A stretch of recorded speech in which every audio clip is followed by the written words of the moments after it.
Hey everyone, welcome back to Bros and Different Area Codes. This is episode 4. Um, it's not going to be just me. I have a really special guest tonight. And guys, hey, it's a girl. So be cool. Like, be cool.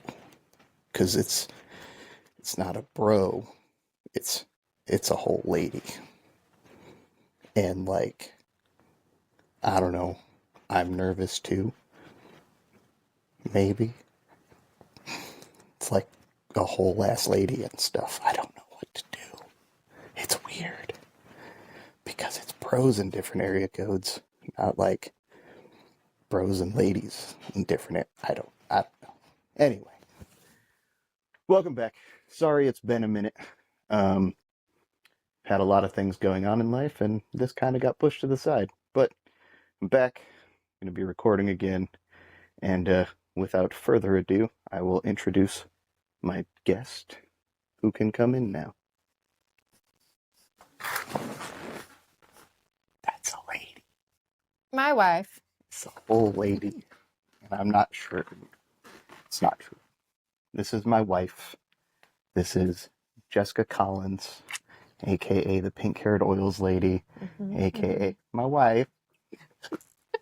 And we're recording this on our 18th wedding anniversary. That's a lot of years. Our marriage could vote. It could. It could. This could also end it. No, Okay. But I kind of made this a podcast that was going to be like, getting to talk with friends and since we're just friends, we're not just friends. full on married or anything. I decided to have her on, and I would, for people that don't know her, would get to know her. And she's probably not the only lady that's going to be on this podcast, inevitably. I think I have a requirement that I have at least one other one that I have to do. But there will probably be a couple more too. But I'm the first and the bestest. Yeah, and I won't make... No, they'll all be awkward. Oh, they're all... So, but anyway, my wife... she had no idea I was going to do that intro. No. I made her step off camera, and she was trying not to laugh, and she's wearing a mic, so it could have been bad. And I did that for, if you guys remember my first guest, Ray, I told him that I'd make it super awkward and everything when I introduced her, and he wanted me to do the play on. If any of you guys have ever seen any of our videos that we have made for the company we work for, there has always been an underlying of we didn't actually know each other. No idea who this guy is. And we kind of he wanted me to play off of that. And I was like, I think it's hard. It's not like a crossover audience. So, anyway, I know a lot about you. So the way we start this is we talk about the area codes we've lived in. We're from, I don't need a crazy timeline of how long you spent there. I just need the area codes that you've lived in. All right. I know a lot of them because we've lived in the same ones a lot. Yeah, for half your life, really. Yeah. So I had to look these up because I didn't know. So I think everybody has, except for me. I started this thing. I knew all the ones. It wasn't a problem. So. Well, first I made the mistake of looking up zip codes and not area codes. Yeah, I had to remedy that. I was like, wait, I don't know. But yeah, I've lived in the 214 area code, and that's where life started for me. And then we moved to the 516 area code, which is actually where my mom grew up. So we moved back there. And then we moved to the 607 area code, And then I had a short stint in the 704 area code, and then 816. Well, back to 607.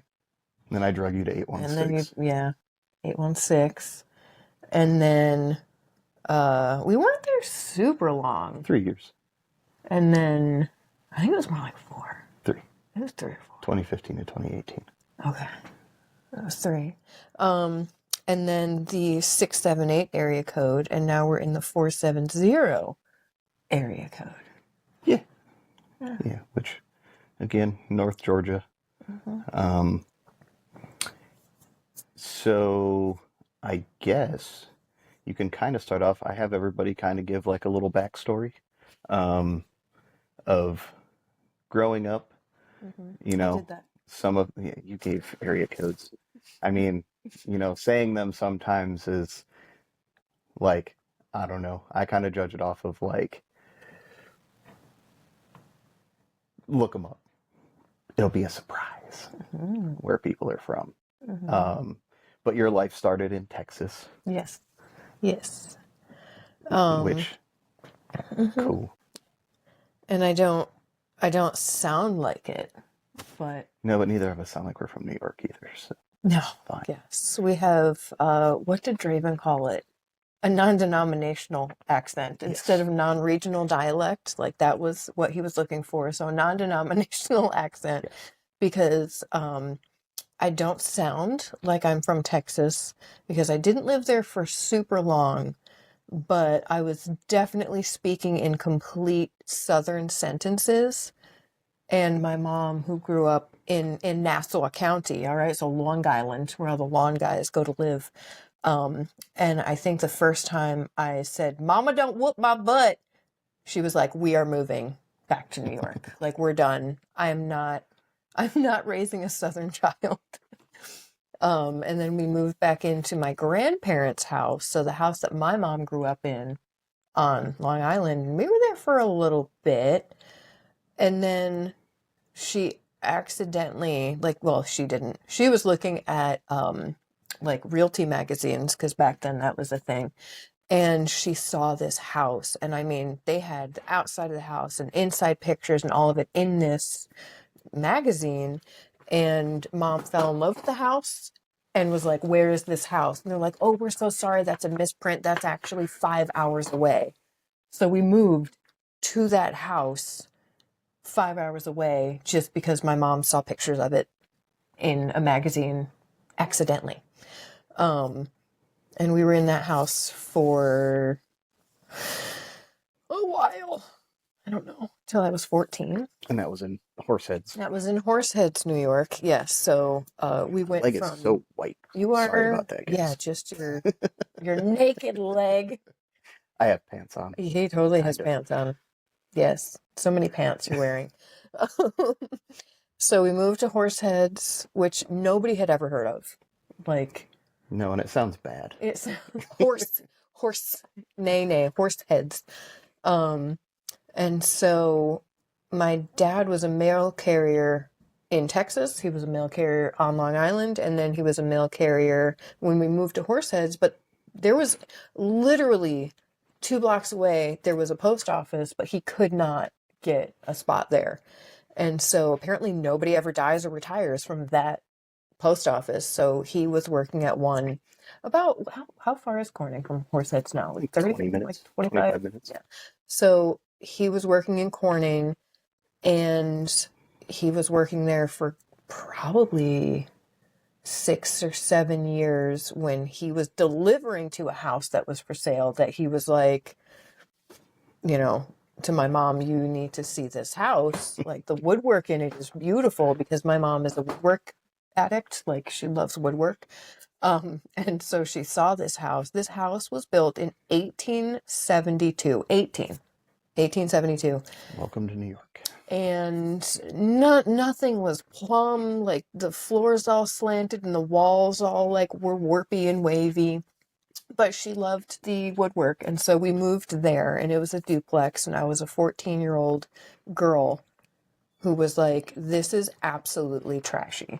Like, I cannot believe you would make me live in a duplex, like 14. And so we lived there until I moved to Charlotte in my very early 20s. And so that would be the, 704? I mean, couldn't have been too long before I met you. I don't think you were there that long. No, but like I turned 21 there. So, yeah. So when I say very early, I meant like 20 and 21. And then I moved back to the Horseheads, Elmira Corning area. And was actually homeless when I met you. I was living out of a friend's car and working at a Greek diner. Which tracks? What? Which tracks for the area? Yeah, yeah. And so I was working at that Greek diner, and that's when I met you. Not at the diner, but that's when I met you. No. It was, yeah, no. And so, but I met you and was like, he's funny, and he's 12. He's a 12-year-old child who sneezed into a tackle box. Had a sweet little baby face that was covered in piercings at the time. Yes. Yep. And like no tattoos. No, you had 5. Yeah. You literally had 5. Yeah, I think I just put the picture up of like the summer I met you, and I had like my monsters, the cross on my arm, Gambit, and I think that was about it. Yeah. No, because you had the heart. Oh, and then I had my heart, on my hip. Yeah, hip heart. Yeah, I think I had gotten that like just before I met you. And yeah, we were introduced because of mutual friends. It was a blind date. So my best friend was dating her best friend, and I had just moved back to the area relatively soon. Relatively recently. Recent to meeting you. That's the word I'm looking for. Moved back relatively soonly, met me. Yeah. And it was a situation of, I saw a picture of her. They were showing me pictures from like a weekend, and my friend Joel was dating her friend Ashley. Like, he worked at a sub shop, and they were looking at these pictures at the sub shop, and I saw her picture and I was like, who's that? And her friend Ashley was like, that's my friend Jess. End of story. And I was like, but who's that? And I think her words were, it's my friend Jess, and she has a boyfriend. And I looked at her friend Ashley and I said, and what does he have to do with me? And she just kind of looked at me, and I was like, it's a genuine question. I don't care. And that turned into a random blind date at the sub shop where she tried to murder me with a Snapple bottle. Listen, I thought we were getting food. All right. Recall that I was homeless. I did not actually have a boyfriend at the time. She was just trying to deter you from, because I had just gotten out of a hellish relationship, thus the homelessness and living in a friend's car. But yes, I did try to, no, I didn't try to murder you with a Snapple bottle. I did punch it at you. Because I wasn't very homed at the time either. we were unhoused at the time. Yeah, I think it was my second soiree of being kicked out of my parents' house and living with Danny and his parents. No, not yet. Because that was the first time I met your mother. Oh, yeah. Yeah, that's fair. Yeah. Which that went over great. It went real well. She didn't scare me off, though. Well, she did for a little bit. Well, I wasn't exactly the beaming light of being a good human at the time. So It's kind of fair on her part. I think she more hated me at the time than anything, which was fair. Uh, and, I guess, I mean, good as time as any to kind of give a slight life update for me from that whole season. I was, I don't even really want to call it a relationship. I was seeing somebody kind of before I met you, Mm-hmm. and that ended poorly. Mm-hmm. And it resulted in her claiming to be pregnant, but me not believing her. Because she had a different due date. There was a whole thing. There, like, It was a, I don't even, it was a whole thing. it was a whole thing. And, Yeah. there was just a lot of lies and stuff during that time, and I was kind of over it. But the life update would be there was a child who was born 6 months before our first child together. Mm-hmm. And I just met her for the first time 2 weeks ago. So she is almost 19 and never met her before. Tried several times Yep. to meet her. And I got to meet her for the first time 2 weeks ago. It was pretty cool Mm-hmm. and very exciting for everybody, Mm-hmm. including our kids Yep. and Jess. Mm-hmm. And it was I'm going to call it a God thing because that's the only thing that I can equate it to. The meeting. Because I got a message the day I was supposed to leave for New York from her. And it was kind of a thing too where I didn't end up leaving and I came home Mm-hmm. to share that information with you guys, which was pretty cool.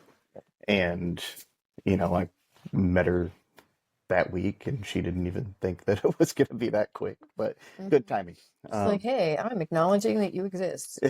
Oh, right now? Right now? We're meeting right now? Okay. So, but with that being said, that's just a quick little update. I won't, you can finish with our meeting and moving on from there because it was pretty tumultuous at the beginning. It was, Listen, I don't know if your mom will ever watch this. Colleen, you were terrifying, okay? she still is. But we were literally like just friends, like nothing. Like, I'm like, this is a funny 12-year-old child. I was 18 at the time. Just Yes, so we're clear. but he looked like, I'm like, what? Why am I here? Am I here to babysit? Like, what is happening?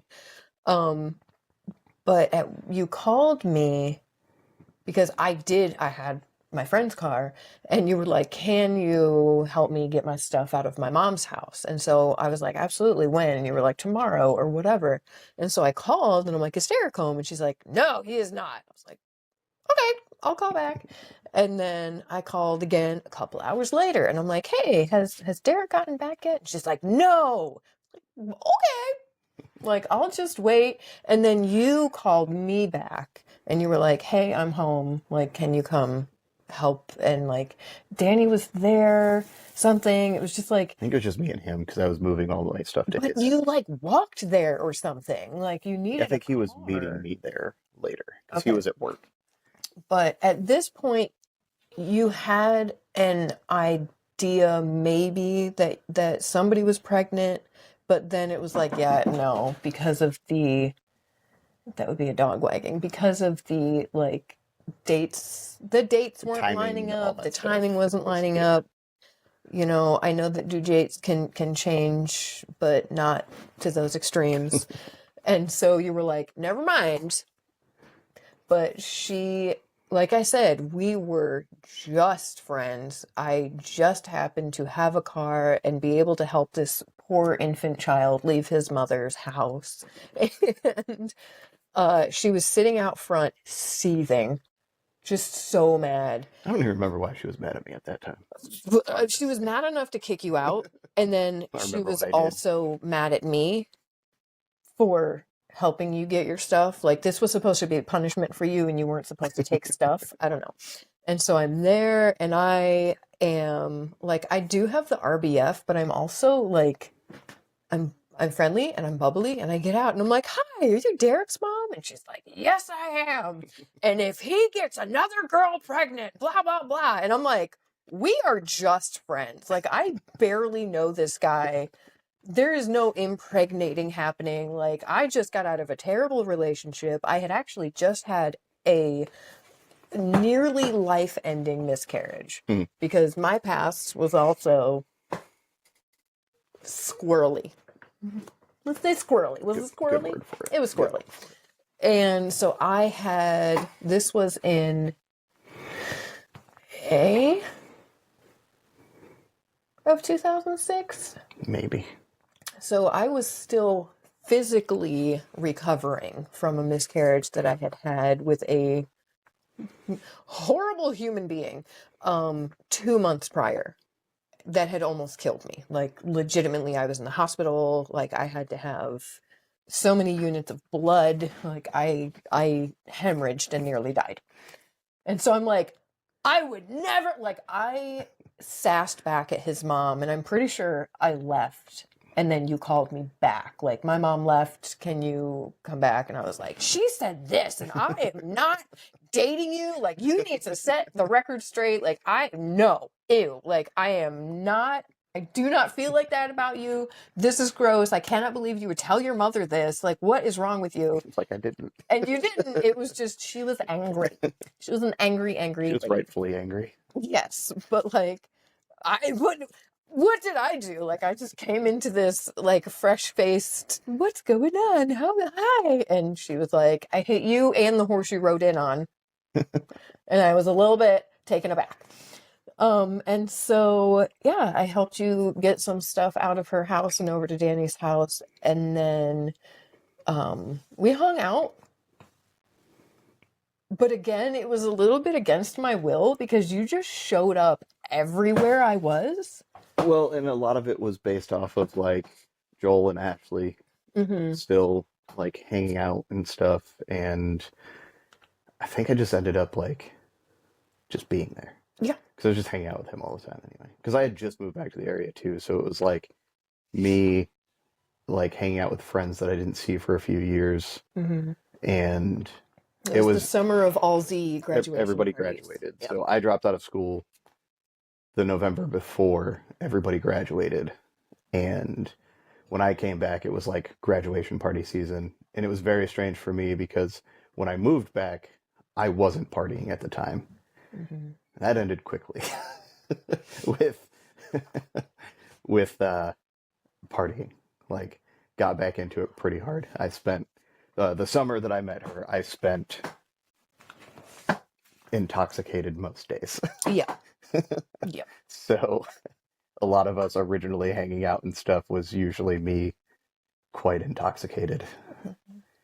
Still highly functional, but very intoxicated. It was concerning. Yes.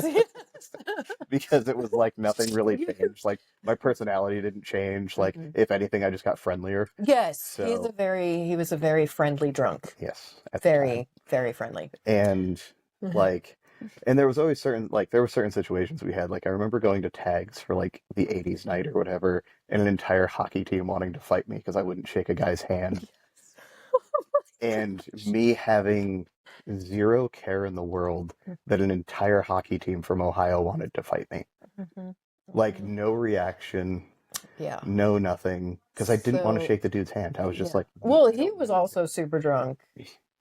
But there was like our whole friend group kind of very confused. Like, why does this guy incite violence all the time? Like, why is everybody... I was just like, I wasn't even being mean. It was just like, he was like, shake my hand. And I was like, I don't want to touch you. I don't know where that hand has been, I don't, sir. Like, I'm still not a very big, touchy person. And I was so if like, you get a hug from this man, that's a big deal. Write it in your calendar. Remember it for all. I think my kids would tell you that too, because there's even sometimes it's hard with them. But yeah, it was like, there was a lot of situations like that. And it was like, I remember helping you move out of your exes. Get all of my stuff. Get all of your stuff out of your exes. And like, that was a whole ordeal because he thought he wanted to fight me. And I think he learned quickly that that was a bad idea. Well, what was great was that he brought a whole bunch of who he thought were his friends. That I knew. Well, no, like, I'm not gonna throw names out there, but like there were two people in particular who were Team Jess, and they, like, I don't know what it would even be called. There was like a whole dance happening between them and between the ex-boyfriend and between you and between me. And like at one point, some like he got upset about something and like stood up, and like suddenly there were what, five other people in the apartment who like stood up No, and like, because that night it was just him, one other person, me and you. And I think you had like sprayed a water bottle or something. mhm. And he turned around very aggressively, and I was just standing in the doorway. And we were on the third floor, and he was by a window, and I just looked at him, and he just froze.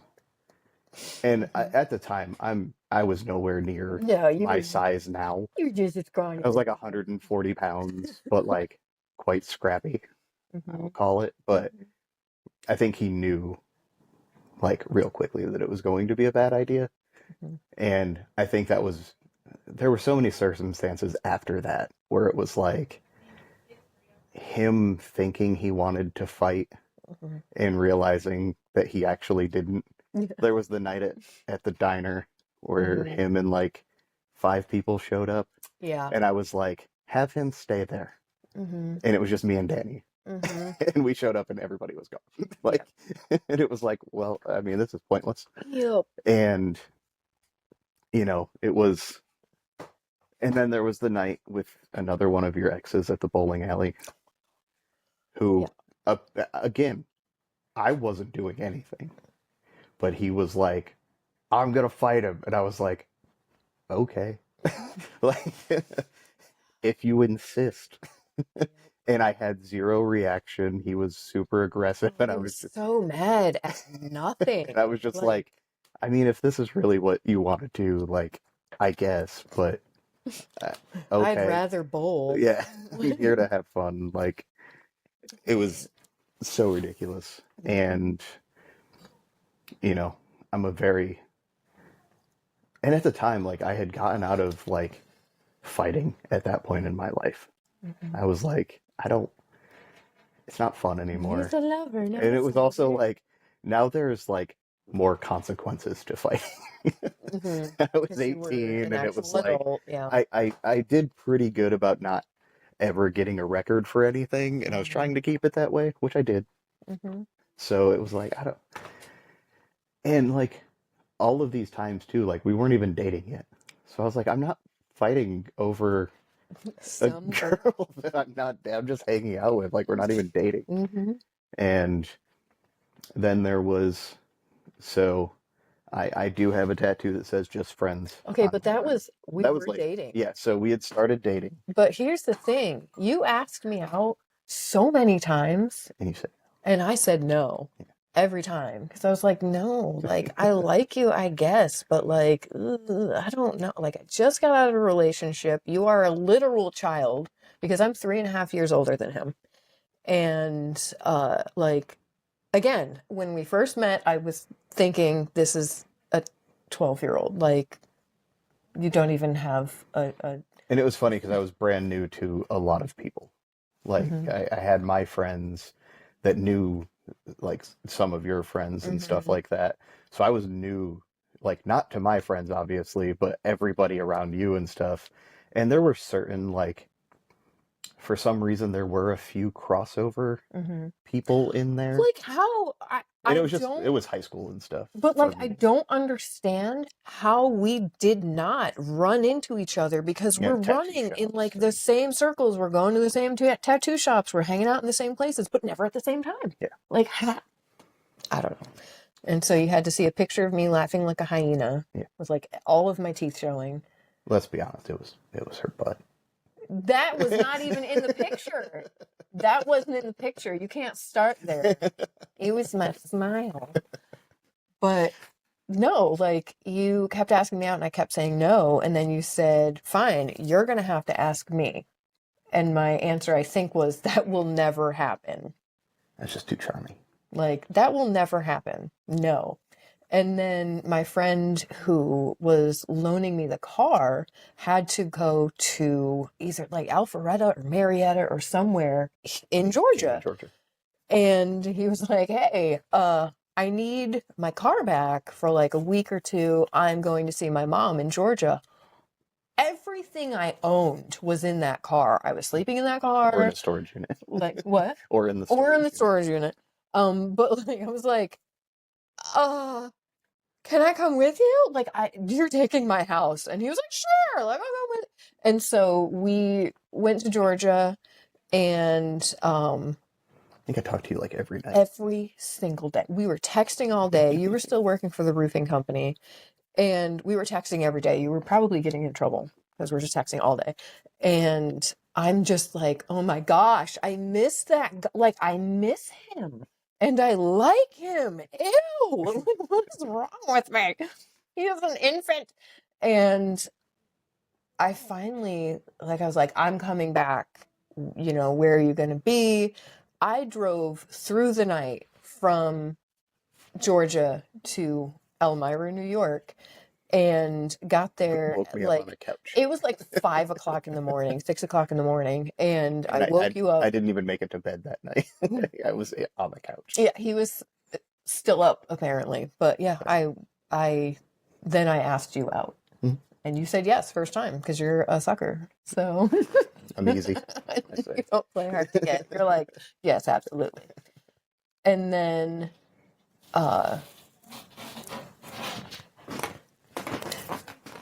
things happened, and I was like, dang, I really, really like this guy. Like, this is crazy. Like, how much I like this guy.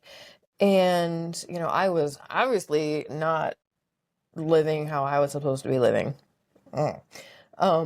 And so I'm just like, oh my gosh, like, you just got out of a relationship. What are you doing? And it was only like a couple of weeks, and I'm like, I think I love him. Oh my God. Like, we hadn't said it or anything. Like, we hadn't said it. We were just like, you were everywhere I was. And he was really funny. Even unintentionally. Yeah. Like, why are you here? And then you would show up, like, I remember, like, the party at Nick's house, which is the literal middle of nowhere. Yeah. And, I mean, we were plastered. Yes. Yes. But again, is that still, when you fell down the that you was, didn't fall, Danny fell down the hill. Like, I was almost into a still pond. like very highly functional Yes. and having a good time. And she shows up with Joel and Ashley, and then I think it got to the point where it was like, you guys were leaving because you weren't drinking, and then we were staying there to party. And actually, I think that's the night, like, I don't know, I don't want to say Ashley hated me, but like, I licked her face. Yes, you did. Yes. Yes. Like, out of, like, just, I don't even remember what the situation was, but we were all just sitting around a fire, and it was like, leaned over, it was just like, "Ha." Yes. And she was Licked her, like, from jawbone to eyebrow. And I think it was just because I couldn't reach you. Oh. Like, All right. So it was affection by proxy. Yeah. Yes. Okay. and then you guys left, and Not because of the licking. I know, and then, I mean, I didn't even go to bed that night. I remember me and, like, Brian being up at 6 o'clock in the morning and somebody bringing us more alcohol and drinking. Was that coffee. where all the fish tanks? Yeah. The house with like all the fish tanks? Okay, that was a lot of fish tanks. Yeah. And And you then were we like, all- we you're all- telling me stuff about fish? Yeah.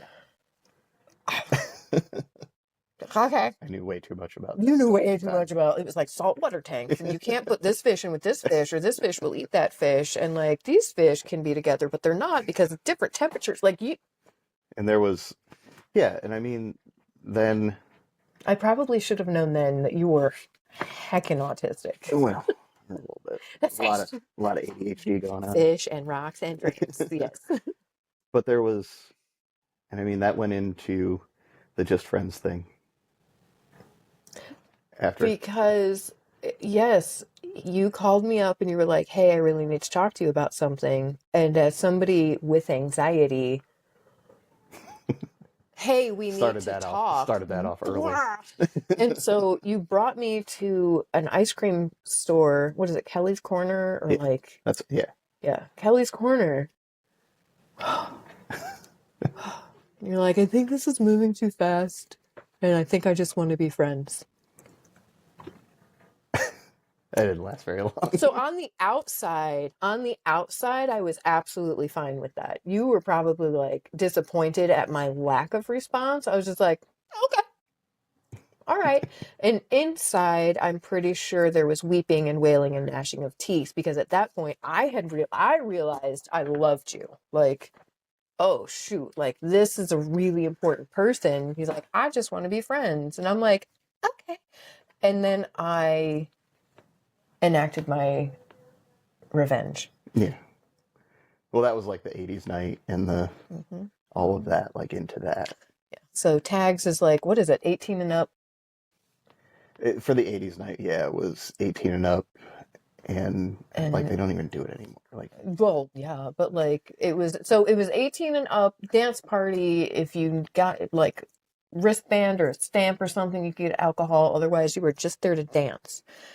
And so I was like, hey, do you want to go as friends to tags and dance and, with all of our friends, are going to go to this. And so I wore a skirt. It wasn't like short. It was just a skirt. And I had a booty. still do. I have a booty. And like my legs look good. And we're dancing. Everybody is in a circle and it's kind of like, we're going to stand around our shoes and dance. Everybody is dancing. And he kept trying to touch my butt. And I was like, excuse me, friend.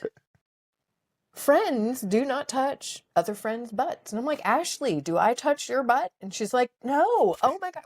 We would always slap each other's butts because friends do that. But she was like, oh my gosh, no, that is disgusting. Why would you? And I'm like, Adam, do we touch our butt? And he's like, no, friends don't touch other friends' butts because I had filled them all in on the just friends thing. And so, yeah, I wouldn't let him touch my butt because we were just friends. Now I have paperwork that says I can. We signed that paperwork. But yeah, he decided after that maybe he didn't want to just be friends. Yeah. Yeah, and I don't even think it was just the looks thing, obviously. It was a lot of things. Yeah. I was just very indecisive and didn't really know what I wanted. So, but there was, I don't know, and then that went into like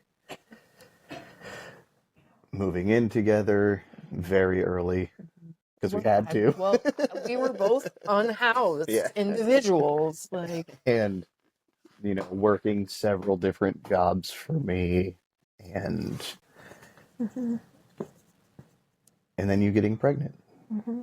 I know exactly when it happened too. Well, but yeah, so got pregnant. That was hard news to break to my mother. Oh my! No, listen. No. You don't remember how very pregnant I was. Oh yeah. You didn't show. I didn't for know. The longest like time. I wish we could throw pictures up on there and be like, look at.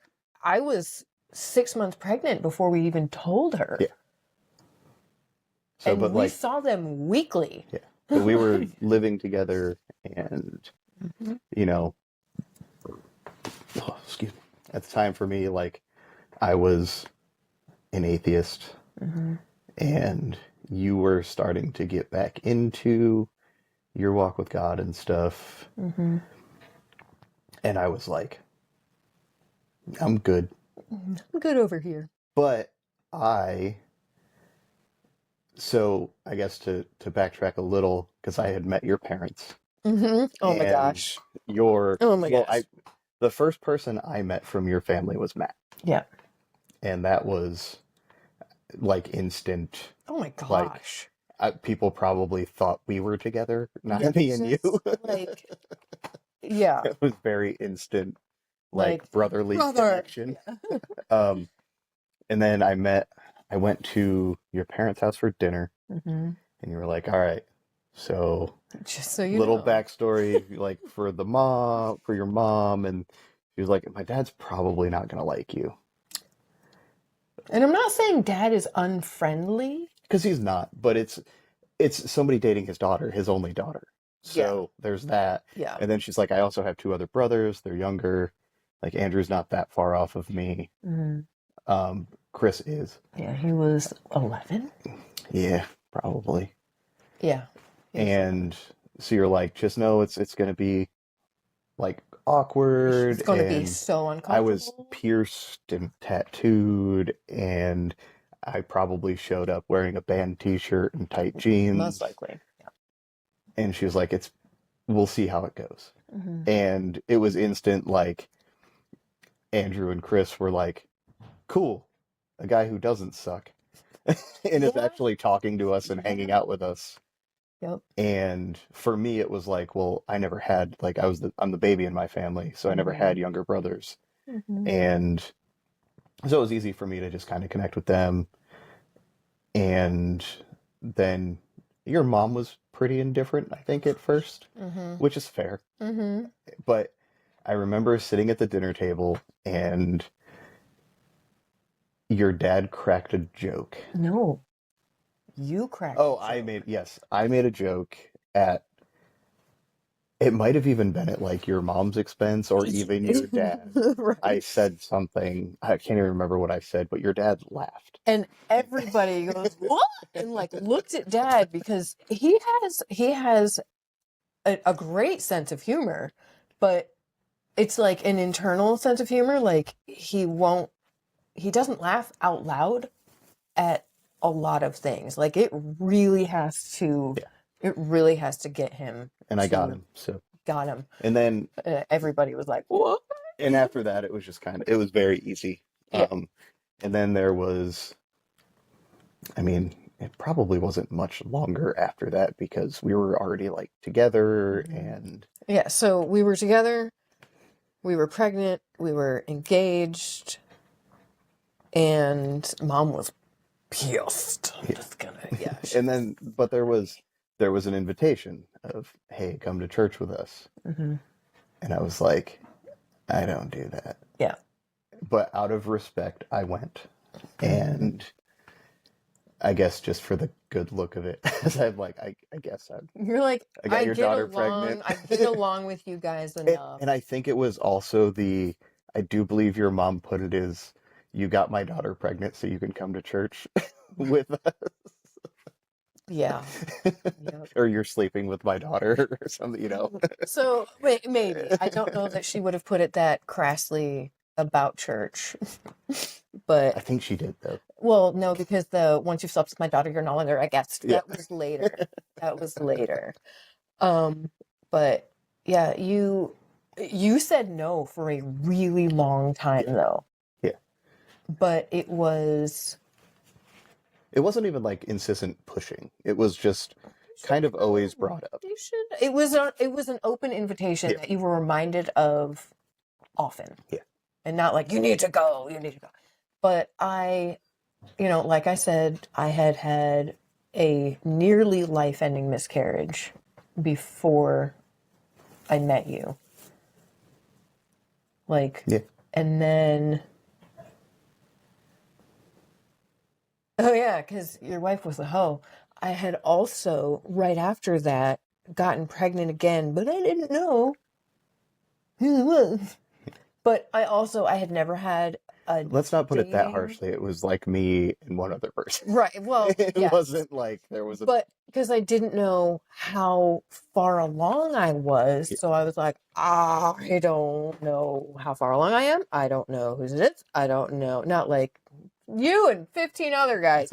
But I didn't know. And so I was terrified to tell you. Yeah. Because, brand new boyfriend. So this was even before we moved in together. Yeah. I forgot about that. But I wanted to backstory it and I had to back up way far. And so I had another miscarriage of mystery baby. But before our oldest, I had 5 miscarriages at that point. And so going back to church for me was like, I need God to keep this baby alive. Like, and so I went back sort of as a, I don't even know how to word it exactly, like, but if you keep my baby alive, I'll come back to church and I'll worship you again. Like, I was trying to make a bargain with God. And I think I think that was one thing that kind of brought us a little closer too, because there was when you finally did bring that to me and you were like, I don't know if it's yours. I was like, okay. Yeah, you were like, but I love you and Yeah. I will take care of this baby because it's yours. And I'm like, oh, that's it for me. That's it for me. And I then, think that's yeah. always been, a big part of our relationship too, especially with me having Mhm. another child and stuff as well, is like, I was willing to be there for you in that, and you have always been there for me Mhm. with Mary Kate and stuff. So it's Once we very, knew about her, yeah, yeah. which was Yeah. a while after. But Mhm. I think that was one thing that brought us, closer in a sense that it was like, oh, it's not, I guess you'd call it true love or whatever, where it's like, no, it doesn't matter. I just want to be with you. Yeah. And, I think we've obviously had our ups and downs and tumultuous times and issues, what married couple doesn't. But I think getting through them has always been a big part of our plan as well. That's all God, let me tell you what. Yeah, yeah. There would be no way. Because even for me, like, I didn't get saved until after Draven was born. So, but I started going back to church, like I said, to like bargain with God. And then I started bleeding heavily around 10 weeks pregnant. And I'm on my knees in the bathroom, just praying and like begging God. And this was on a Sunday. And so I went to church bleeding like crazy. And all of you know how there's a lot of people who talk about church hurt, and there are a lot of people who go to church who are self-righteous, hypocritical jerks, like the church that we used to go to when I was growing up. And instead of condemning me for being an unwed pregnant mother, all of these women at my mom's Bible study gathered around me, laid hands on me, and prayed for the life and safety of me and my baby. And I stopped bleeding. And so I'm like, all right, that's it. And so I went back to church every week at that point. And I think I was a lot more insistent that you came after that. Yeah. And you were like, oh, the roof's going to cave in. Like the walls are going to fall down. It took you a long time. And then you finally came and you were like, I'm only coming because you guys feed me after or something. It was just like, I'm coming because There's food. there's food. And so always a fat kid at heart, I guess. 100%. And so I told you, I was like, you watch, when this baby is born, you are going to get saved. And you were like, you're crazy. That's never going to happen. Well, and it's funny because it happened even before he was born. Like we went to church, and it wasn't like long before he was born, but we went to church on a Sunday, and they did an altar call, and like I got up and went up front and don't remember standing up, walking up front. I just remember coming back and sitting down and being like, "What happened?" Like, I don't. Where did I Okay, go? fair. And that was weird, and oh no, your mom cried. Oh my gosh. Oh. Is the sky blue? But yeah, and then, after Draven was born, that was my big, like, and I want to say, like, that was it, but that helped for sure. And, I think from there it was like I think the church definitely helped as well that we went to. Because even since then, we've been to some churches that were just like, No. Wow.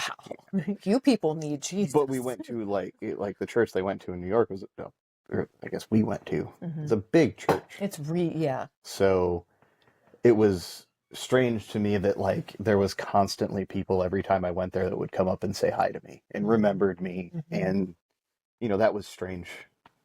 And they were like glad to see you. Yeah. Genuine. So there was like legitimate like Christians, Christ followers that were very open to me being there and happy that I was there. With Instead all of your piercings and tattoos, yeah, and instead your of like girlfriend, the people that and I think another big thing for me too was like, yes, I was attending at this point and stuff like that, but they also like we used that church to get married in. And we had how old was he at the time? 6 months. 6 months old. We had a 6 month old, and we were just now getting married, and they were stoked for us. Like, it wasn't like there was any judgment or anything. It was like, no, like that's what you guys should do. 5 months. Yeah. Doing math, 5 months. Yeah. June to November. And we got married 2 days after my 20th birthday. Because I wasn't going to marry a teenager. I'd make him a daddy, but I'm not going to marry him. Like, and all of the reasons that I had in my head about why I wasn't going to marry you any sooner are so dumb. And it was all about what other people were going to think about me. Like, what are other people going to, like, I had that. Well, and I think identity. there was that thing of like, oh, they're getting married because they have a kid together. Because like, oh, but we they're had getting talked married about it because she's pregnant, or they're getting married because, and I didn't want anybody to think that. Yeah, Like, we had talked about it even before. and it's so dumb. Yeah, Like- I regret not marrying you sooner. Right. But there was talks of it even before. I mean, and we were only together for a year and a few months when we got married. So it was August to November Yeah.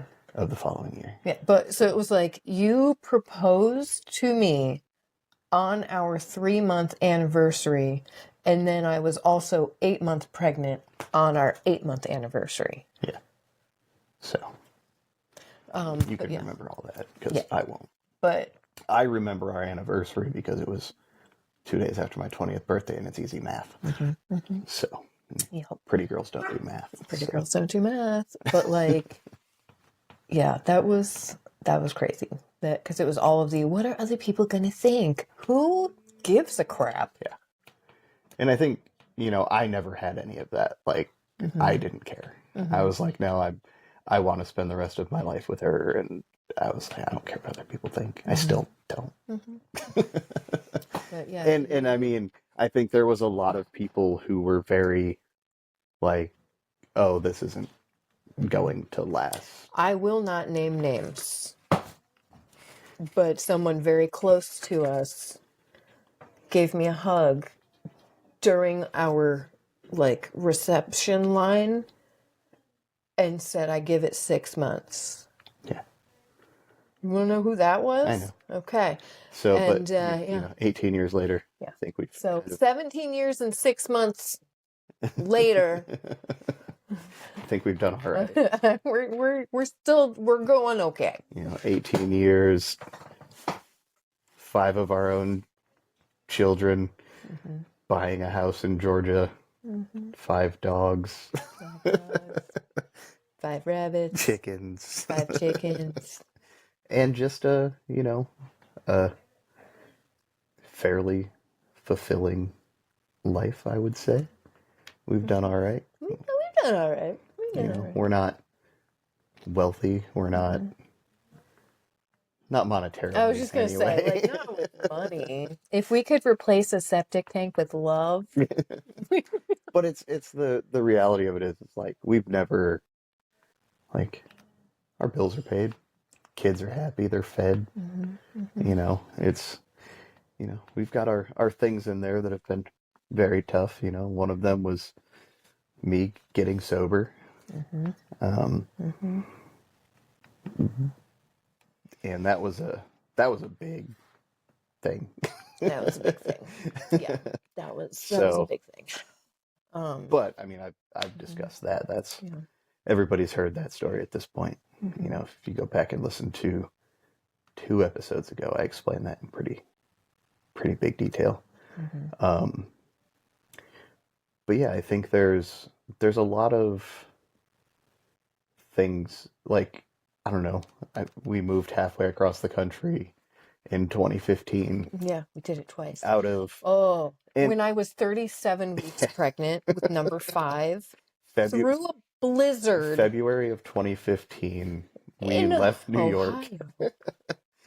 and we had Asher in March of 20 at the end of March of 2015. Yeah, thank the Lord. He was 11 days late. And I also it was a weird, it's another God timing thing where it was like, yeah, I had found a job when we moved out there, and that lasted for like two months. No, because you lost that job a week. It was like a week before he was born. Oh yeah, I had it for like a month Yeah, like you because got I the job. started Yes, like you before you guys got the came out. job, and then we all moved out there, and then you came home from work one day, and you were just like, the company closed or something. I Like, got laid off. yeah, like something real big happened. Um, but that was the longest you've ever been able to stay home, like after a baby was born. Yeah, because I stayed home from March, and then I started with Icon in May, Mm-hmm. like right around your birthday. Mm-hmm. And now I still work for Icon. No, you still work for And you Icon. do as And well. I also Um, work for Icon. Yes. and they're the reason we're in Georgia. Mm-hmm. Oh my gosh, with the traveling though, like, Yeah, yeah, because most of my first 2 years with Icon, it was just in Kansas City, mm-hmm. and then I got an opportunity to actually come here. You were traveling all over No, the but my freaking first trip was world. here. My first trip was to Atlanta. Oh yeah, I okay. came to Canton. Um, that was the first trip, and that HQ. wasn't even. Um, that was just for like a special project. Mm-hmm. And I think David wanted me here Mm-hmm. for it. Mm-hmm. And or no, yeah, is David wanted me here for it, but we didn't really know each other Mm-mm. at the time. But he had seen like the work that I did in Kansas City and stuff, and then he wanted me on top of the project that was happening. There was the Ike's, like the other stuff that he had going on at the time, and he wanted me to be a part of that. There was actually another guy that he wanted to do it more, Mm-hmm. but then I think after working with him for a while, he realized like, oh, like maybe not, and Maybe then I that did. turned into me, and then I mean, I was down here for a few months because I think we came down in like October. Or something. I can't even remember, but I know we were down here for Christmas and stuff because that was the first time I went to the Christmas party Mm-hmm. here. And then when I went back to Kansas City, things started slowing down. Mm-hmm. And then they were like, we've got other traveling things. And I went to Idaho Mm-hmm. and Arizona. Mm-hmm. And then things ended and I got laid off for 6 months. And I worked with Tracy and Randy Mm-hmm. during that whole time, which was awesome. But that was still But that traveling. was travel. You That was went like 3 days Colorado, a month. Oklahoma. Like That was I all was, over the place. I was in a brand new state with a brand new baby, 2 potty training twins with special needs, one of them with One of them special special needs. needs, doing every therapy under the sun, like 2 or 3 times a week, homeschooling, brand new dog, like things exploding, like when she jumped out of the tub and there's water shooting everywhere and I had to go get our drunk neighbor to help me. But like, and so with you like traveling, I don't know how I stayed sane. I think you I had don't know you had if a I stayed pretty sane. decent church community. Like The mops. the So Mops like group. mops, So, not so much the church because it was community far. right away. Well, no, like the church that we started going to. Well, we won't talk about it. I don't want to talk. Okay, but anyway, the church we started going to, and we were there for a year and a half. Meeting the same people. Meeting the same people over and over again. Like, we don't exactly look like every Joe Schmo there. And We we had also five we had 4.5 more children than most of the people in that church. And they would introduce themselves to us every couple of weeks like they had never seen us before in their lives. And I had met them before you guys even got there. Right? And they still didn't remember. And so.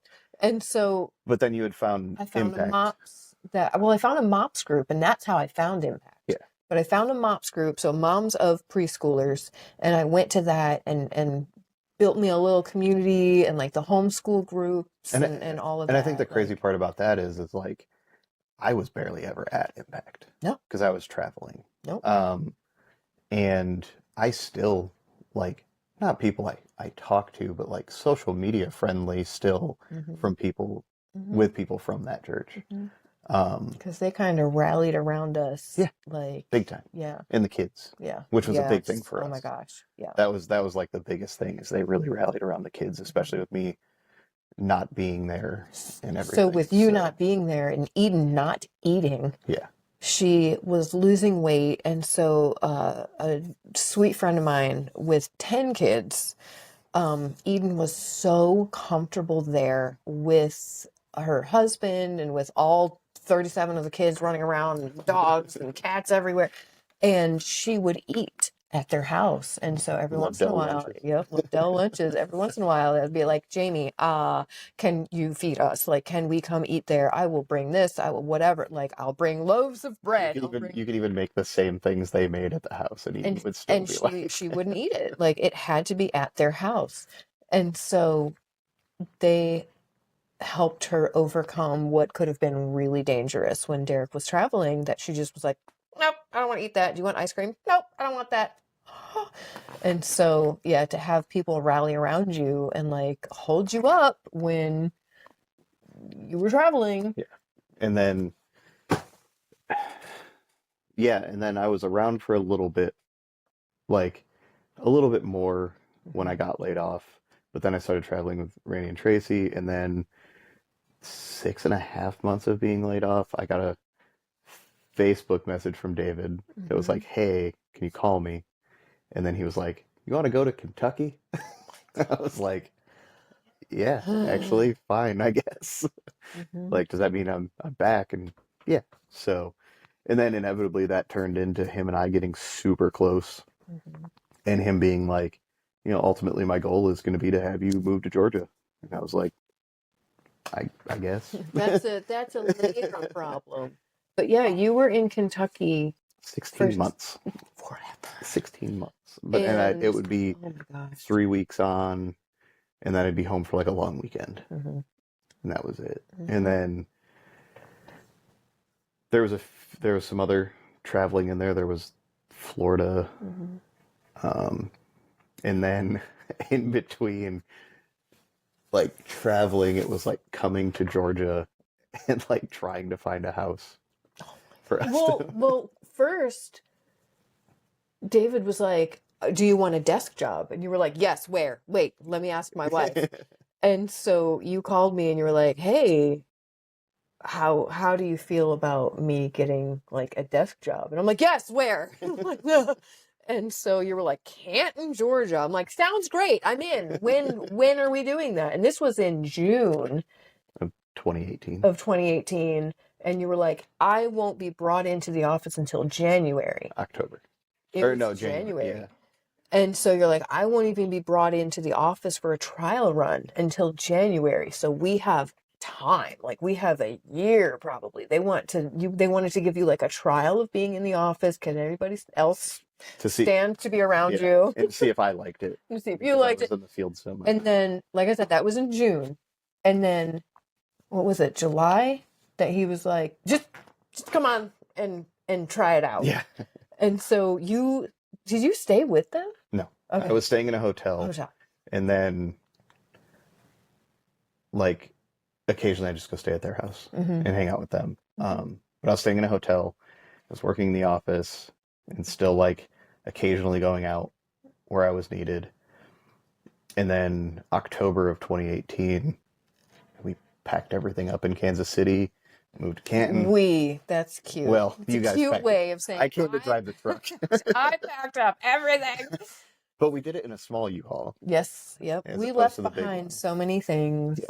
that, like, kitchen table, I was like, nope, won't fit. Worth Somebody it. come get this. But like Yeah. we also got incredibly blessed because trying to find a house was the worst. The one with all the scorpions in it. Yeah, and like trying to find something that was like affordable and Didn't have carpet because Eden is allergic to carpet. can't have that. So Fenced in backyard because at the time Eden was an eloper. yeah.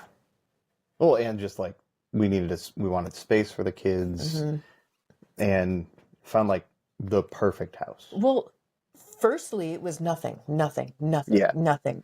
It was 10 days before we had to be out of Kansas City that we finally found a house. And it was like paperwork, outside, and going to a random bank in like Marietta to get a check cut because it was the only one that would like do it through our bank in Kansas City, like credit union thing. Oh, it was so weird. Finally got that done, got the house, brought them out in October, and that was October of 2018. We lived in Canton for 3 years as well. Yeah. Yeah, 18. 4. 4. Just about 4 exactly, because September of 22 we bought this house. And that was unplanned as well. Which I completely understood it. It was, that we were renting a house and they were so gracious to us because they raised our rent by $100 in that whole 4 years. Yeah. And prices around here were going crazy for rent and they could have raised it a lot. A friend of ours was renting almost exactly the same house without the backyard, without a basement or garage.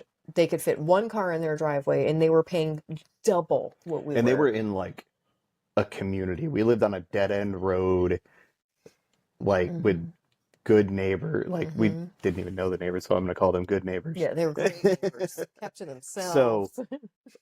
So, except for Susan, Miss Susan, who was great. Yeah. And she was around the corner, but she was awesome. But God kept telling us, you need to move, you need to move, you need to move, you're going to move, you're going to move. Yeah. And we were like, not yet, we're not ready. Let's see if we can sign a 2-year lease. Yeah, because we were like, all right, let's see if we can, our lease was coming due. And it was like, all right, let's see if we can do 2 years and we'll prepare to buy a house. And they came to us a month before and they were like, hey, the owners of the house are moving back to the state and they want to move into the house. And I was like, I was bummed, but at the same time, I'm like, they own the house and the housing market sucks right now. So, because this was right after COVID, basically. And I was like, I get it. Like, you can't find a place. And they were living in a van. They were living in a van down by the river. Yeah. He and his wife. Yep. And their dogs. So, we didn't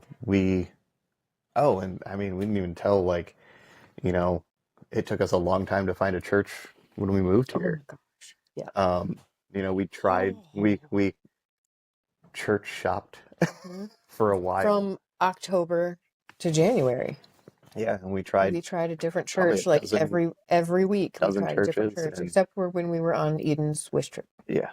And that was like November. So, and we didn't, just nothing felt right. And then we finally went to Momentum Church in Woodstock, which was only 15 minutes, 20 minutes from the house.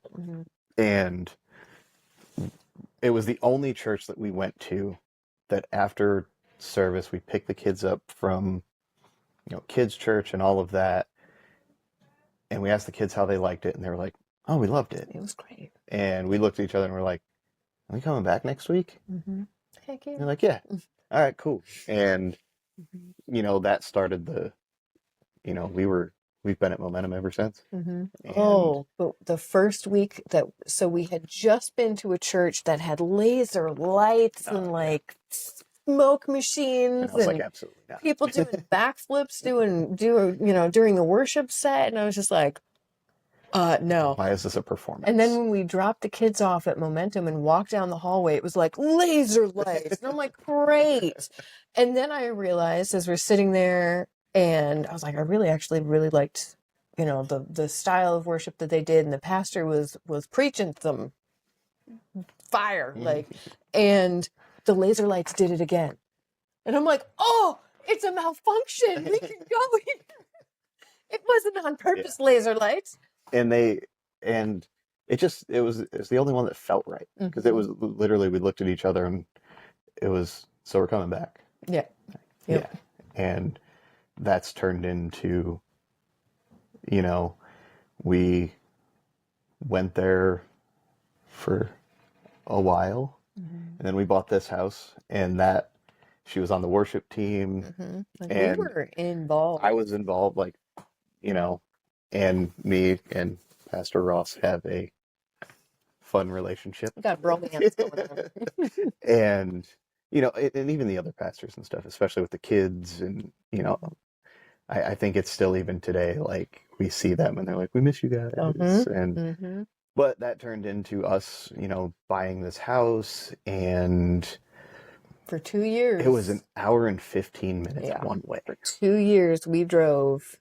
And not every week, but well, at most the beginning. Weeks, yeah, it was every week. And then we kind of slowed down, and it would be like the weeks you did worship, but we were still going down twice. We'd go down for practice, and then in December 24. But we kept, both of us, it was like... like separately. It was like... This is your family, but this is not your house anymore. And we were like, what does that mean? Like, I don't... But that, for me, that started in like June or July. Yeah. And it was starting to... And it was really like wearing on everybody, because having to get up so early, and like our entire Sunday was gone. Driving. And then driving some more. And so in December of 24, we're like, all right, it's time.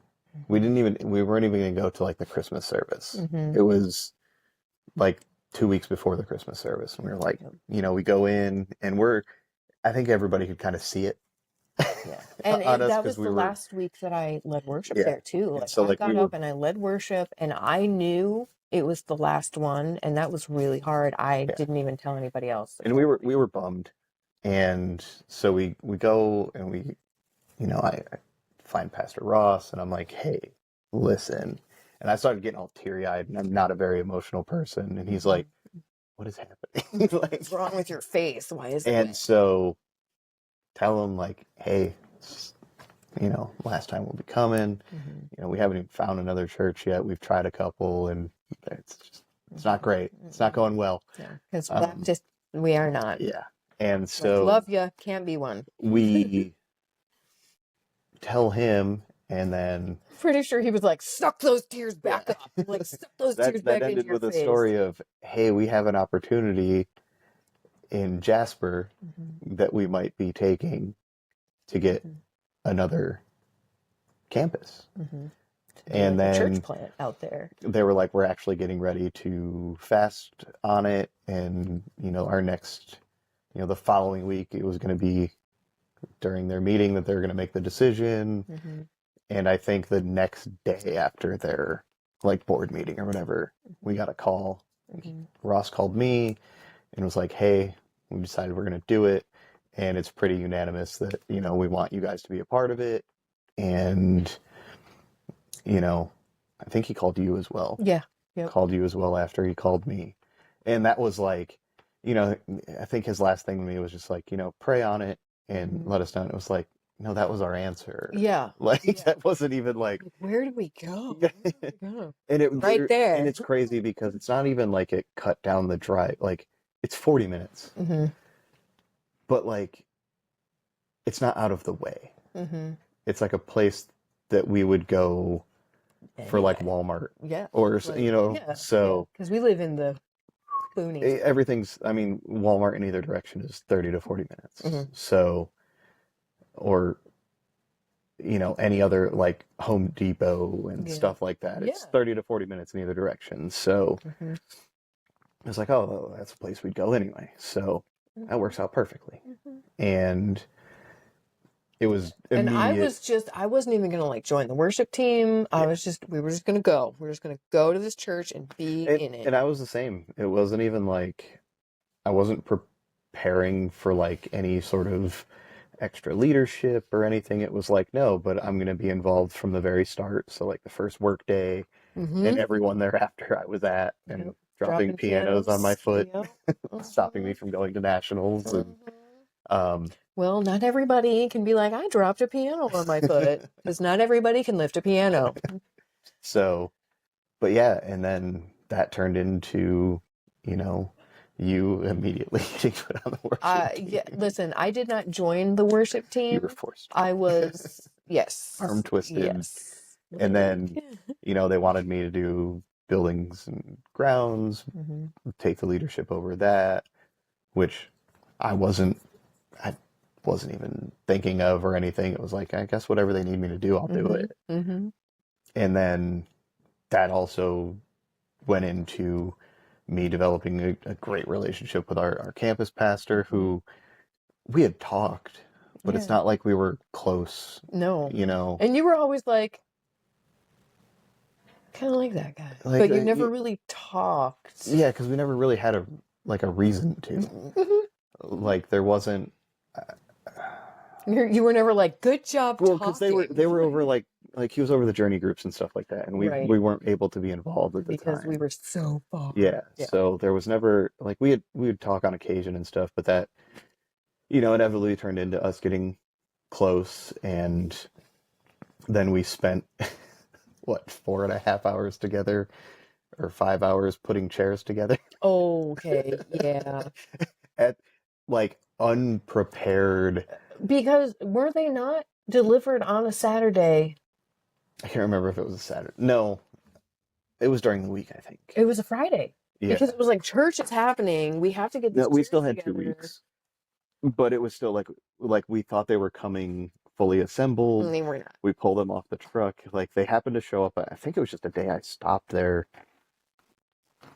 and then he was like, "Oh, the chairs are getting delivered." I It was was a like, "Oh, okay, Thursday. cool." Because you still had work in the morning and you were there until 11 30, something yeah. at night. But that turned into us, for better or worse. It's me and Pastor Brian and two of the people that delivered them, Sierra. listening to MXPX and putting together.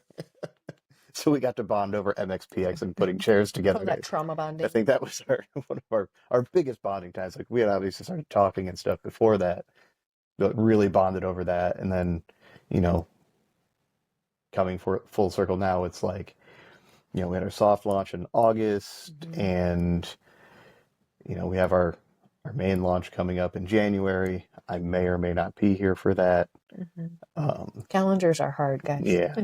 Um, but yeah, like I feel like life has been a lot hmm at times. hmm Um, there's certain things that you know we're not really prepared here to share with everybody quite yet. Um, Nothing. Nobody's dead. But yeah, it's just there's just things. You can't do that. We'll Like, just we we'll need to just go talk. with like legal things that hmm we're not prepared to share with everyone. hmm Um, but overall, I mean, life has been strange for the past year. Life do be lifing. And like you going to work, which After being a stay-at-home mom 18 for years. almost 18 years, because yeah, I don't even want to call it over the table, because it wasn't over the table when I was pregnant with Draven, Yeah. when I worked at a daycare. Yeah. Like, that was the last time I worked outside of the home. And so for me to go back to work is real freaking weird. Yeah. And I may have had something to do with that. AKA it was my Yeah, idea. yeah. But it was also we were living through a season of me working two jobs, And trying never being home. and trying to train like for a sport that I've fallen in love with hmm and really want to compete in and stuff. And I would You were getting say like 4 hours of sleep a if night that. at best. And like, let's be honest, it was inevitably probably going to kill me. Like, it was Yeah, not healthy. like looking at just like It's one thing to be tired and sore from training, it's another to be tired, sore, and exhausted. Bone weary, just like dragging Yeah. in. But I was still like functional at work Yeah. and doing But everything, but it was home time that was like non-existent. you were never able to see the kids. I would have to bring the kids to work to see you. Yeah. And then And I'm like, this has got to stop. Like this in this economy, yeah. like And it was funny because it kind of came out of nowhere with well, I was praying really hard, and there is a dollar store like right down the road that I'm like, if I worked there, 3 minutes away from our if house. I worked there, I could work there these hours, and then you wouldn't have to work a second job. And if the kids needed me, I'm 30 seconds away, and I'm And trying they're to all figure of these age things at this out. point that they can be home by Yeah, themselves, and they're all especially if I'm self-sufficient. a mile down the Well, and road. they're all self-sufficient enough that like Yeah, we don't really have to worry about anything. no. So, but an opportunity came up at my job where it was like somebody was semi-retiring, just stepping down from her position basically. Mm-hmm. And I went out to lunch with David and Carly, and we're talking about it because it's a whole ordeal. Because Carly's like, "Man, I really need the help," and I was like, "What about Jess?" And Carly's like, "Would she?" It was like, yeah, she's described the conversation to me too, and it was like, yes, her, yes, right now, bring her Like, would right she? now. And then that turned into me bringing that to you, and you being like, "I don't know, like it's a big commitment, it's a lot." Mm-hmm. And we prayed about it, talked to the kids, and the kids were on board. And even though it was going to be like weird and hard for everyone, and then that turned into Carly handing me papers and being like, Because I was like, listen, our interview consisted of 30 minutes of me convincing her why I'm the wrong person for the job. Like, but I think that I can't. ultimately convinced her that you were the right person. And I'm like, I have kids, and I homeschool, and I this, and this, and I've got co-op on Mondays, and there's this, and yeah, I refuse to do that. Like, no, I'm not going to do this. I don't own Slacks, like, and so it was like a 30-minute, like, the worst interview. Like, I could have been like, I absolutely don't ever want to work there, and I hate your guts, and she probably still would have been like, you're hired. And so, yeah, I was like, I don't know. I'll let you know. And I think that day she handed you papers and was like, have her sign these and bring them back in. She's hired the 23rd. Like, what?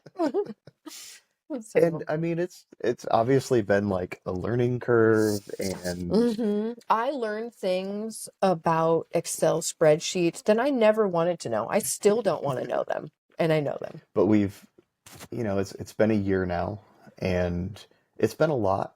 There's been,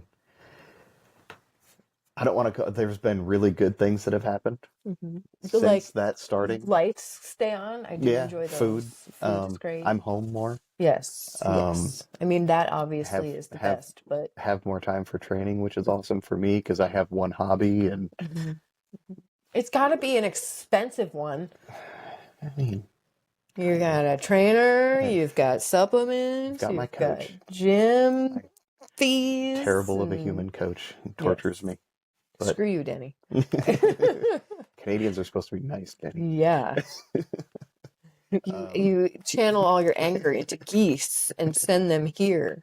So, but I mean, it's been a year of like learning, how to make it work, and some tough times in there. But how resilient our kids are, and like how flexible they are, because on top of learning Excel spreadsheets and payroll stuff, I'm also building another business. Yeah.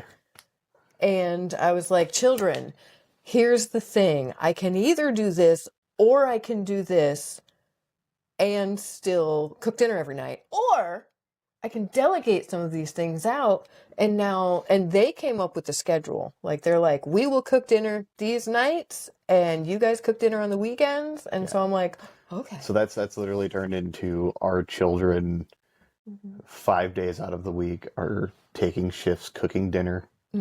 making themselves breakfast, lunches, like, but yeah, they all have a night that they cook dinner. And we take care of dinner on the weekends. And, we try to do as much on the weekends as we can, and it's still hard. There's definitely certain things that it doesn't feel like we have the time for. But that's also with, the company also building a new business within itself and stuff, and that taking I'm running 3 companies right now. a lot of time, and you know, and then just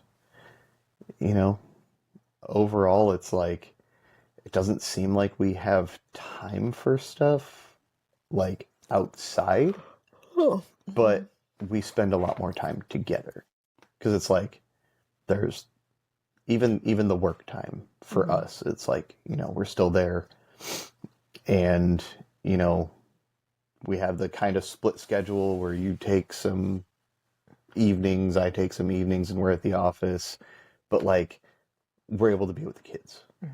And I think for me, that was a big thing that I was missing, was like, I just never got to see them. So I get to spend a lot more time with them. And,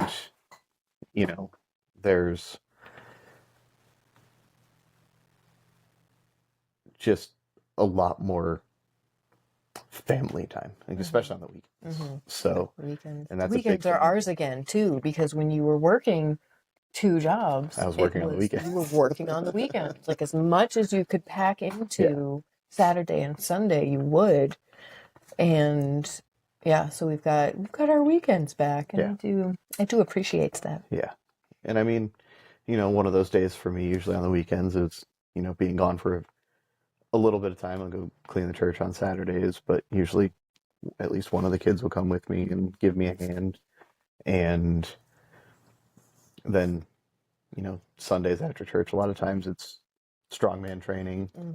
But again, that's something that actually just Brian, who was on my last episode that I trained with, that's something we were talking about yesterday after church, was like seeing some people at competitions whose significant others don't really support them as much.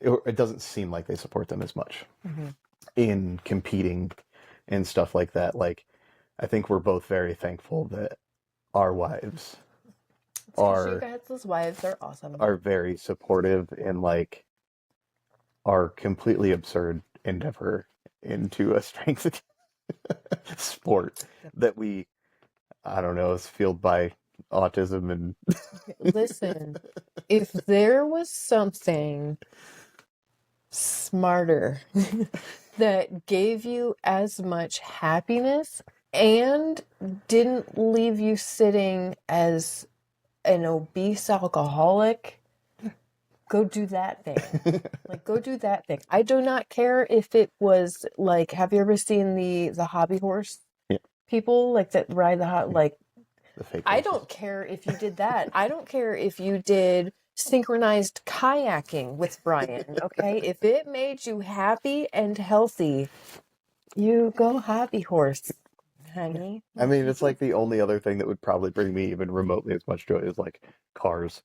And that just sounds expensive and boring sometimes. So You did that. a lot. Okay, listen. So remember when you talked about how we almost got divorced because of the alcohol? Cars. I will tell you right now, slamming the top of my foot bones into a piece of car sitting in our bedroom in the middle of the night. That was a close second. The mullet, however. That was close. You loved the mullet. Ooh, the mullet was it's a good thing we already had 5 kids, because with the mullet, it is a nightmare. No, but strongman's just something that I've found, like, one, it's created like a lifelong friendship for me. Yeah. Which is hard for me to do anyway. But except for me. Brian and I have gotten super close, and I'm not sure besides you, like, and the kids and stuff, if there's anybody who's more excited that I got to meet my daughter for the Mm-hmm. first time Mm-hmm. than Brian. Mm-hmm. So, um, and it's just something fun that I get to do. Like, I like lifting things. Yes. I like not just, like when I was powerlifting, it was fun, but it was like, it was getting kind of boring. Mm-hmm. And then I got introduced to strongman, and it was like, oh, it's so many different things, and it's so much fun, and Mm-hmm. it's not so focused. It's like Mm-hmm. there's so many different You things don't I have have to to worry focus on. about so much about the micros and the macros and Yeah, this and it's that. like, Like, yeah. and the only downside was is it was like, especially now where it's like, man, I kind of took that like getting fat and strong thing a little too to heart. So we're changing that. But it's, I mean, I just went to a competition 2 weekends ago and didn't even compete, and I had a blast. Mm-hmm. It's so You much fun. bled so much. Yeah. That's Well, that's his favorite thing to it's do is weird when you're get not injured competing and you at still competitions. I think you get got hurt. hurt more not competing.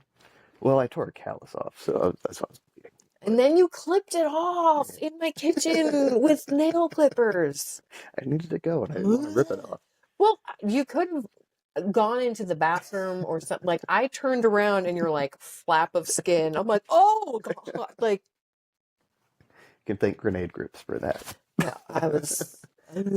But yeah, it's I went and like I got there at like 9 o'clock in the morning to help set up, and I knew I was supposed to leave for New York that day, and I left there at like after 6 p.m. And I was like, well, you were like, well, I'm going to drive to New York. And I said, okay, if it were me and I had just left from a very physically demanding, many hours long event, would you prefer that I drive home and take a nap or just drive straight through? And you were like, probably to come home and take, yes. So you come home and you sleep and then you leave. And you also, you got messaged at that event Yeah, and I didn't see it till I left. and you didn't see it until you left. Yeah. And so you were able to come home and be like, oh my gosh, this thing happened. Yeah. So. But yeah, it was, it's one of those things that for me, it's like the competing is fun, but also just being there is fun. Mm-hmm. Like I have a really good time. I have a lot of fun, and just I get to meet fun people. Mm-hmm. It's really cool. Mm-hmm.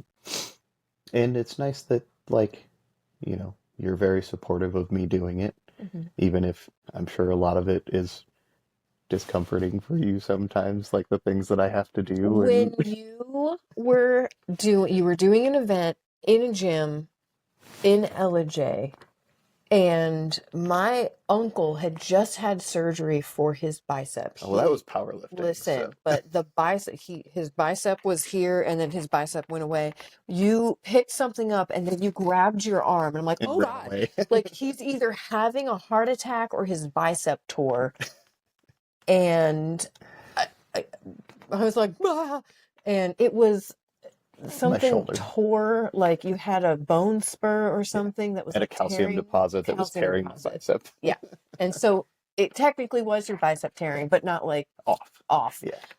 And yeah, it's really hard to let you do that repeatedly. But it was also like, it was so annoying because that was another one of those failed attempts at me trying to deadlift 500 pounds. And then that happened. And now, like, I don't know, 500 is not even a questionable number for me to hit. Yeah. So, but you've always been like, even with that stuff, like, you were always very supportive because I was having fun doing it. And because those were just like Tommy's, like, local fun powerlifting meets and stuff like that. And then once I got into strongman, like, I remember because I went to training January, and then I signed up for a competition in March. Then I was like, I'm driving 4.5 hours away. We do have an agreement now that you are not going to cut 30 pounds in what, a week and a half. You're trying to cut 30 pounds. It was longer than that. My water cut was a week. Okay. but we have agreed that you're just going to walk around very close to what you need to compete Yes, my at. cuts are super easy. So you're like, oh, I just don't need to eat 2 hamburgers on these 2 days and I'll hit weight. That would be great, because there is far less of a chance of me murdering you. Yeah, that's fair. If you are not cutting, because Derek without food is not nice I'm to be around. Yeah. Derek without food doesn't even want to be around Derek.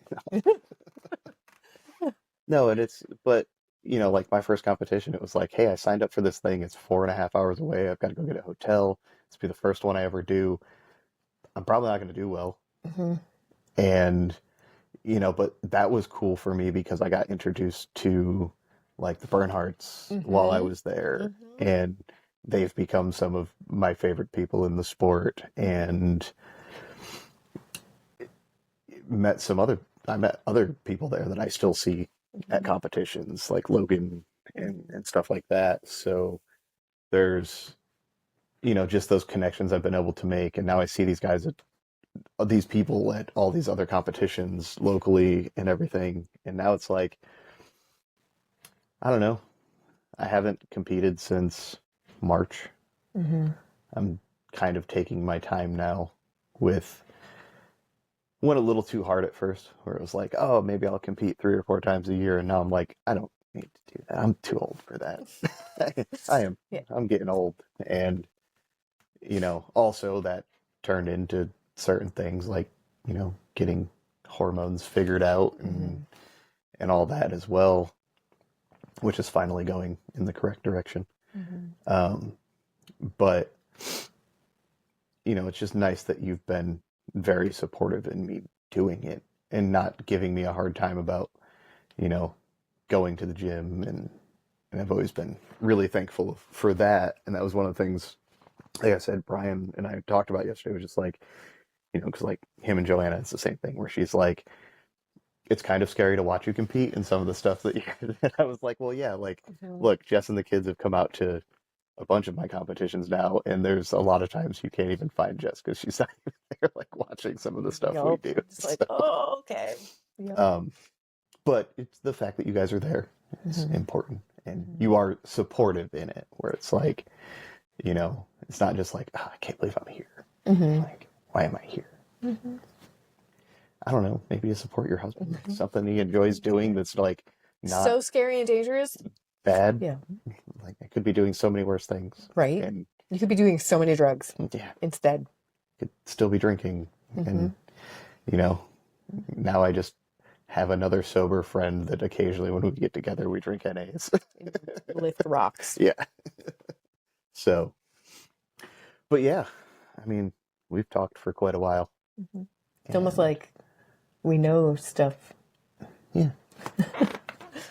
So, but all right, I think we can end now. We should both probably go to bed. It's late. And we're also sitting in our daughter's room right now, and she she's probably like glaring at the door. But like, yeah, you'll just have to edit out all of the yawns that I've been doing for the last 30 minutes. That's fine. You'll be all right. Edit them. But yeah, we will call it a night, and thank you for doing this. She's still a lady on the podcast. It is weird. But yeah, thanks for coming on and talking with me. Thanks for having me on your Bros in Different Area Codes podcast, even though I'm not a bro. Nor do you live in a different area code. Than you now. That is true. But I did for many years live in a different area code. And then even when we were married, we lived in a different area code for a long time. Oh, and then she mentioned her other business. She is the pink-haired oils lady. I am. Oof. Try Words that are again. hard. The pink-haired oils lady. Yes. That's, yeah. So Instagram, Facebook, all that good stuff. You can find her there. I teach classes and I talk way shorter than this. Yeah. This is actually going to be my longest episode. So yeah. That's fun. Yeah. I'll have to record another one soon too. We can do like a two-part thing, like continued. That's too much editing. Oh, okay. Everybody gets to watch this straight through. Yep. And if you don't, too bad for you. Yeah. But yeah, thanks for coming out. Love you. Love you.